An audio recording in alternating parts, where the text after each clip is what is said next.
مساء الخير، تحياتي على حضراتكم. فيديو جديد. طبعا الشغل الشاغل حاليا هو الزمالك هيلعب مش هيلعب، هيروح الماتش مش هيروح الماتش، هيعتذر عن القمة مش هيعتذر عن القمة. تفاصيل ساخنة. جلسة 4 ساعات بين وزير الشباب والرياضة الدكتور أشرف صبحي ورئيس رابطة الأندية النائب أحمد دياب وكابتن حسين لبيب رئيس نادي الزمالك في صالة حسن مصطفى ب 6 أكتوبر. كلها كانت النهارده حديث عن مباراة القمة وبيان نادي الزمالك وانسحاب نادي الزمالك، وهيلعب القمة ولا مش هيلعب، هنعمل ايه ولا مش هنعمل ايه. المهم انه الكواليس كتيرة جدا، ولكن انه نهاية القصيد زي ما بيقولوا انه كابتن حسين لبيب في الجلسة، بعد طبعا نهايات وخد وشد وجذب ووزير الشباب والرياضة اطلع على كل الاحداث، وكان هدفه من القصة انه يشوف هل في طرف من نادي الزمالك او الرابطه متغول عن التاني او في مشكله، حلها ايه. طبعا رابطه الانديه النائب احمد دياب شرح كل التفاصيل لمعالي وزير الشباب والرياضه وللكابتن حسين لبيب، وانه الرابطه لا تكل بمكيالين، وانه الرابطه بتتعامل مع كل الانديه سواسيه، وانه الاهلي والزمالك سواء، وانه تاجيل الماتشات الاهلي تاجل له ماتشات في خلال بطوله افريقيا، نفس القصه الزمالك تاجل له ماتشات خلال بطوله الكونفدراليه، وانه الزياده الماتشين لنادي الزمالك اللي لعبهم عن الاهلي عشان خاطر النادي الاهلي لعب في كاس العالم للانديه،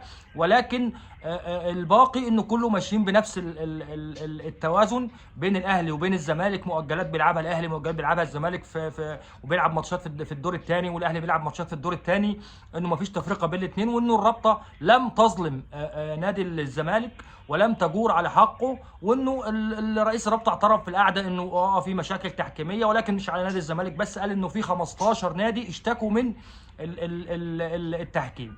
وزير الشباب والرياضه انه في ناس كتير قالت انه ضغط على كابتن حسين لبيب، وانه تعليمات على كابتن حسين لبيب انه يعني يعتذر عن المباراه. استنى نشغل التكييف شويه عشان الجو يعني حر جدا، ف هنتعب من الحراره دي. فطبعا جمهور الزمالك عشان يطلع بطل ويطلع مجلس الاداره بتاعه بطل، فقعد يقول كلام من نوعيه انه وزير الشباب والرياضه ضغط على كابتن حسين لبيب، والدوله بتضغط على حسين لبيب وعايزاه يتراجع عن قراره، ومش عارف، وشايفينه الظلم اللي بيتعرض له الزمالك والى اخره. انا باكد لكم انه القعده كلها لم يعني يحدث فيها اي ضغط على كابتن حسين لبيب، سواء من وزير الشباب والرياضه او من النائب احمد دياب. كله كان انه بيكشفوا الورق، بيتكلموا في التفاصيل، لكن لا حد ضغط على حد ولا حد اجبر كابتن حسين لبيب انه يلعب او ما يلعبش. بالعكس، اتقال له كابتن حسين لبيب من وزير الشباب والرياضه ومن النائب احمد دياب براحتك، عايز تلعب العب، مش عايز تلعب ما تلعبش، واحنا في كل الاحوال هنطبق اللائحه. والله الزمالك لعب خلاص، الامور مشيت زي ما هي، وانت ليك مطالب هتتحقق اللي هي الموضوع التحكيم. احنا بندرس موضوع التحكيم وبنشوف الاخطاء فين، والقصه عندك مشكله في موضوع الجدول المباريات، والله ده الوضع الحالي القائم سواء عليك او على الزمالك او على الاهلي او على بقيه الانديه، واحنا خلاص في الرتوش الاخيره من الدوري، بتتكلم في باقي مثلا شهر ونص ونحسم الدوري، وانه مع الموسم القادم هيبقى فيه تظبيط لكل الامور دي. لا مش هتلعب خلاص، يبقى فيه انسحاب في التطبيق اللائحه على نادي الزمالك، لانه ما نقدرش ما نطبقش ايه اللائحه. فحته موضوع الاولاني اللي جمهور الزمالك يعني اللبان اللي بيلعب بيها بتاعت اصل الدوله وضغطت على كابتن حسين لبيب، وكابتن حسين لبيب اسد ولم يرضخ ولم مش عارف كذا، وانه اعضاء مجلس اداره نادي الزمالك يعني هددوا بالاستقاله، ومش عارف الدوله بتضغط علينا، كل الكلام ده في الكليتش اي كلام، ولا حد ضغط ولا حد قال لهم العبوا ولا حد قال لهم ما تلعبوش. قال لهم في النهايه الورق مكشوف وقراركم، عايزين تلعبوا العبوا، مش عايزين تلعبوا ما تلعبوش، ولكن اذا لم يعني تلعبوا المباريات في تطبيق لائحه على نادي الزمالك، هو هبوط بقى للدرجه الثانيه، هبوط للدرجه الرابعه، خصم نقاط الى اخره يعني. فبالتالي انه كل حد ياخد قرار يبقى مسؤول عن تبعات هذا القرار، لكن لا كان في ضغط ولا حتى كان في تنازلات. انه كلام برضو كتير برضو طلع، انه خلي بالكم انه جمهور نادي الزمالك شايف انه المشهد ده انه جمهور نادي الزمالك لازم يطلع مكسب يعني كسبان، وانه مجلس الاداره بقى اسد، وانه مش عارف ايه، واحنا كسبانين، واحنا الرابطه قدمت تنازلات واحنا رفضنا، ولا اي تنازلات حصلت في القعده. وانا مسؤول عن الكلام اللي انا بقوله ده، واي حد من المسؤولين في نادي الزمالك يقدر يطلع يكذب الكلام لم تعرض لجنه الانديه اقاله عامر حسين رئيس لجنه المسابقات عشان خاطر الزمالك يتراجع عن قراره، لم تعرض لجنه الانديه تحويل ثروت سويلم من لجنه المسابقات عشان الزمالك يتراجع عن قراره، لم تعرض لجنه الانديه اقاله رئيس لجنه الحكام بيريرا عشان اثناء نادي الزمالك عن قراره بالانسحاب من المباراه. رابطه الانديه برئاسه النائب احمد دياب لم تتنازل عن اي شيء لنادي الزمالك. رئيس لجنه الحكام مكمل لنهايه الموسم، رئيس لجنه المسابقات مكمل لنهايه الموسم.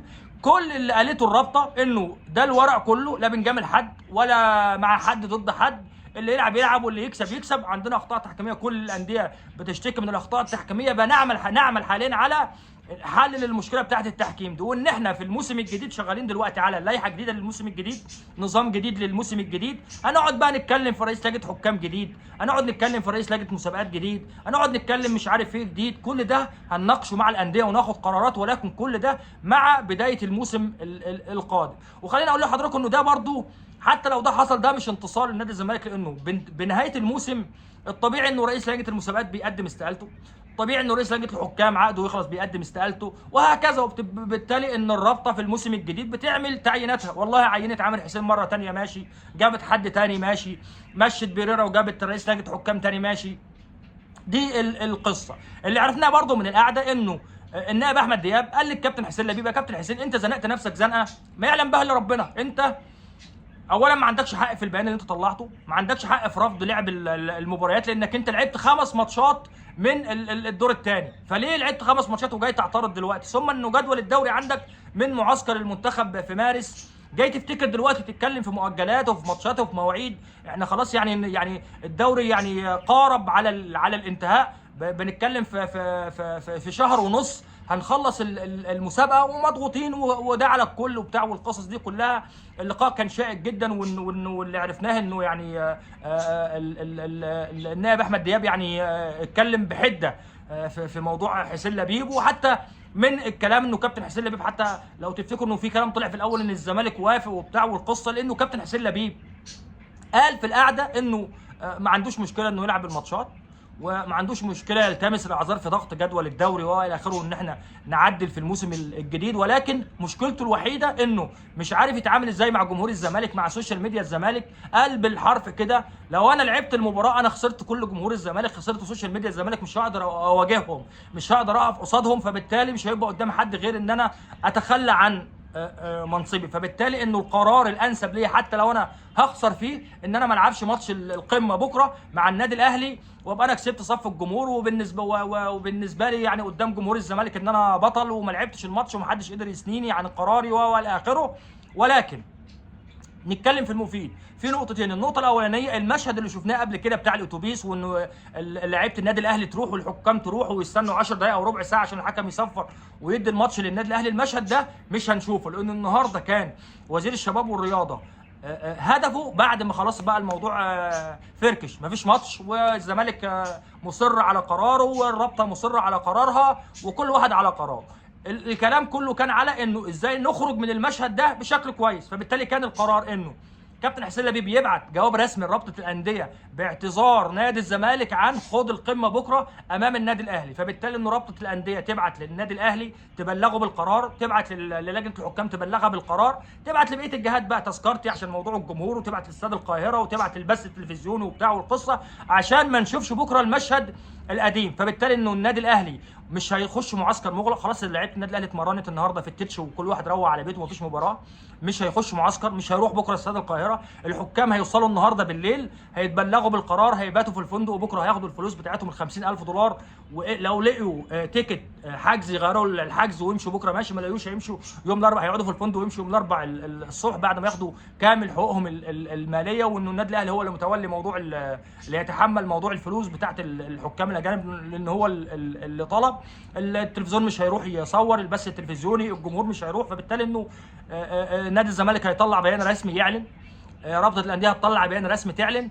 فبالتالي ان احنا بكره مفيش ماتش قمه، النادي الاهلي مش هيروح استاد القاهره، مفيش تصوير، مفيش بث تلفزيوني، مفيش حكام هتروح، مفيش جمهور هيروح، عشان ما نشوفش المشهد ده كأن المباراه لم تكن. اللي عرفناه انه نادي الزمالك هيطلع بيان هيقول ان احنا مش هنلعب ماتش القمه، ولكن ان احنا هنشارك في باقي الماتشات بالناشئين وبالشباب عشان خاطر يهرب من حته اللائحه، لانه رابطه الانديه النهارده كانت مصره على تطبيق اللائحه، فبالتالي انه ماتش بكره مش هتروح، فخلاص الاهلي خد ال3 نقاط وهيتم خصم 3 نقاط اخرى من نادي الزمالك بنهايه الموسم.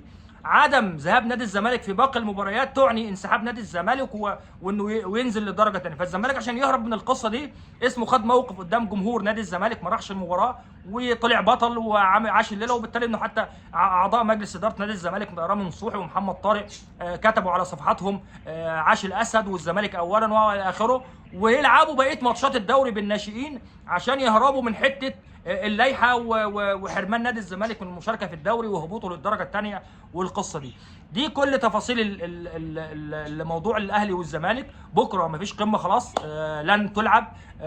نادي الزمالك بعت جواب رسمي لرابطه الانديه بيؤكد على اعتذاره عن المشاركه، عن عدم المشاركه في المباراه. رابطه الانديه بلغت النادي الاهلي رسميا بالقرار وطالبته ان هو ما يروحش استاد القاهره بكره، بلغت لجنه الحكام بالقرار وبلغوا الحكام عشان ما يروحوش بكره استاد القاهره، بلغوا استاد القاهره عشان يعني لو عنده تجهيزات او حاجه خلاص ما فيش مباراه، فبالتالي ان احنا بكره مش هنشوف مشهد انه لعيبه النادي الاهلي موجودين في الملعب والحكم استنى 10 دقائق وربع ساعه والقصه. الحاجه الثانيه هنشوف بيان نادي الزمالك وان هو هيكمل الموسم بالناشئين، كانه بيقول رساله قويه يعني للناس والجماهيره ان احنا يعني على موقفنا، رفضنا لعب القمه وهنكمل بقيه الماتشات الدوري بالناشئين عشان خاطر بندي رساله يعني. وهو بصوا يعني في النهايه شايف ان ده مخرج كويس لانه الموسم خلاص ضاع من نادي الزمالك في الدوري. خلينا نتكلم بصراحه انه المنافسه دلوقتي بين الاهلي وبيراميدز، الزمالك بعيد جدا عن القصه في حته ان هو يلعب يكمل باللعيبه الاساسيه يكمل بالناشئين، مش فارقه كتير في ترتيب مركز نادي الزمالك لانه كده ضامن المشاركه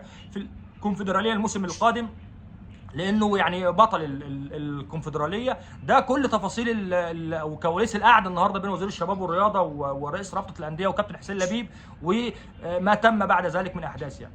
السلام عليكم.